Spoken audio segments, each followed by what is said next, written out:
ये है हमारे मोदी जी का वन रैंक वन पेंशन पे झूठ का ग्राफ, जो 2014 में 5300 करोड़ से चला था और 1000% की ग्रोथ रेट से ये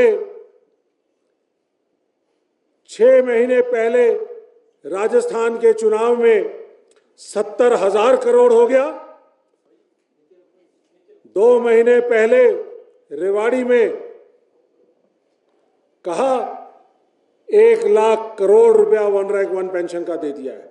और 2 दिन पहले, मात्र 2 महीने बाद 2 दिन पहले मंडी में 25 मई को उन्होंने कहा 1.25 लाख करोड़ रुपया दे दिया है। तो इनकी झूठी वाणी आप देख सकते हैं किस तरह से ये अपने देश के लोगों को बरगला रहे हैं, सैनिकों को, पूर्व सैनिकों को और देश की सुरक्षा को बरगला रहे हैं। ऐसे झूठे प्रधानमंत्री को देश में सत्ता चलाने का कोई अधिकार नहीं है। इनका राष्ट्रवाद पूरी तरह से झूठा है। सरहदों पर जाकर सियाचिन में, कारगिल में, दराज में सैनिकों के साथ होली दिवाली मनाते हैं और जैसे ही वापस आते हैं तो उनकी कभी डिसेबिलिटी पेंशन को बंद कर देते हैं। और सबसे बड़ा, देश के साथ जो खिलवाड़ किया गया है, देश की सुरक्षा के साथ जो खिलवाड़ किया गया है, अग्निपथ योजना जिसका एक भी लाभार्थी नहीं है, जिसका एक भी बेनिफिशियरी नहीं है, ये आनन फानन में 2022 14 जून 2022 को इन्होंने लागू किया। देश की सुरक्षा के हित में नहीं है, देश के सैनिकों के हित में नहीं है, देश की सेना के हित में नहीं है, युवाओं के हित में नहीं है। मात्र 4 साल का सैनिक, अनट्रेन्ड सोल्जर, क्या वो देश की रक्षा कर पाएगा? सरहद की रक्षा पर कर पाएगा? नहीं कर पाएगा। इन्होंने तरतीबवार देश की सुरक्षा को कमजोर करने का काम किया है। यह है मोदी साहब का झूठा राष्ट्रवाद, झूठा देश प्रेम, झूठा सेना का प्रेम और झूठा सैनिकों के साथ प्रेम। मोदी जी पूरी तरह से इस स्कीम के ऊपर घिर चुके हैं। उनके पास कोई जवाब नहीं है। जहां कहीं जा रहे हैं वहां पर युवा, पूर्व सैनिक, सभी राजनीतिक दल सब पूछ रहे हैं कि एक लाभार्थी तो दिखा दीजिए, एक बेनिफिशियरी तो दिखा दीजिए, लेकिन कोई बेनिफिशियरी नहीं है। आपने 4 साल मात्र इसलिए किया क्योंकि आप अपने देश के जो पूंजीपति है, साथी है अपने अडानी और अंबानी, जो पहले से सिक्योरिटी इंडस्ट्री के अंदर आ चुके हैं, आपने इस इंटरव्यू के अंदर, मैं आपको इंटरव्यू की कॉपी दूंगा, इंटरव्यू के अंदर उन्होंने कहा कि इन युवाओं को 4 साल सेना में काम करने के बाद इनको पैरामिलिट्री फोर्सेस के अंदर 10% आरक्षण दे देंगे और पुलिस ऑर्गेनाइजेशंस के अंदर उनको एब्जॉर्ब किया जाएगा। लेकिन आज तक एक भी नोटिफिकेशन नहीं हुआ। 2 साल हो गए, एक भी नोटिफिकेशन नहीं है। ये 4 साल के बाद वो जो वापस आएंगे, रिटायर होकर आएंगे, 18 साल की उम्र में भर्ती होंगे, 22 साल की उम्र में रिटायर हो जाएंगे, तो उसके बाद वो कहां जाएंगे? उनका भविष्य अंधकार में है। आप कहते हैं 10% रिजर्वेशन, कहां रिजर्वेशन है? कोई नोटिफिकेशन दिखाइए।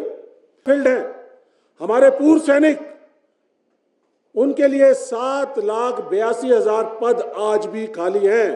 क्यों नहीं भरे? क्यों हमारे पूर्व सैनिकों को इंडस्ट्रीज के चौखटों पे, इंडस्ट्रीज के सामने सिक्योरिटी का काम करना पड़ रहा है? यही काम ये अपने अग्निवीर से रिटायर हुए जवानों के साथ करेंगे। शाह साहब ने भी और राजनाथ जी ने भी, दोनों ने अपने इंटरव्यू में कहा है कि इन लोगों को बहुत सारे इंडस्ट्रियल हाउसेस इन लोगों को एब्जॉर्ब करने के लिए तैयार हैं। तो इसका मतलब, और उन्होंने साथ साथ ये भी कहा कि सरकार के खर्चे पे ट्रेन हो जाएंगे और 4 साल के बाद प्राइवेट इंडस्ट्रीज के अंदर, सिक्योरिटी इंडस्ट्रीज के अंदर इनको ले लिया जाएगा। तो इसका मतलब आपका ये डिजाइन है, पहले देश की सुरक्षा को कमजोर करना, सैनिकों को कमजोर करना, सेना को कमजोर करना। जो बच्चे तैयारी कर रहे थे अग्निपथ स्कीम आने से पहले, उनमें से कुछ बच्चे ये हैं, 1.5 लाख बच्चे ऐसे थे जो 2019 से लेके और 22 के दौरान 60 लाख लोगों में से 1.5 लाख बच्चे सिलेक्ट हो गए थे, ज्वाइनिंग की इंतजार कर रहे थे और ये गुहार लगा रहे थे कि हमारी ज्वाइनिंग कराई जाए। कोरोना के नाम पे एडमिनिस्ट्रेटिव रीजंस की वजह से इसका कहा गया कि डिले हो रहा है, लेकिन अचानक मंशा कुछ और थी। अचानक अग्निपथ आता है और इनको रातों रात एक तुगलकी फरमान द्वारा, मोदी जी ने चमड़े के सिक्के जो चलाए उसके फरमान द्वारा इनको बेरोजगार कर दिया जाता है। 1.5 लाख बच्चे हैं, 60 लाख में से चुने गए। और आपको जानकर खुशी होगी कि इन बच्चों के साथ कांग्रेस पार्टी ने अपना दिल जोड़ा। हम लोगों ने 1 साल से इनके साथ लड़ाई लड़ रहे हैं। तो जय जवान कैंपेन हमने जनवरी में चलाई, जनवरी से लेकर आज तक चला रहे हैं। इस जय जवान कैंपेन का मुख्य मकसद कि इन 1.5 लाख युवाओं को रुकी हुई जो भर्ती प्रक्रिया थी उसको पूरा किया जाए। और अग्निपथ योजना को हमने फैसला किया कि इसको खत्म करेंगे, क्योंकि देश की सेना के लिए, सुरक्षा के लिए, सैनिकों के लिए सही नहीं है।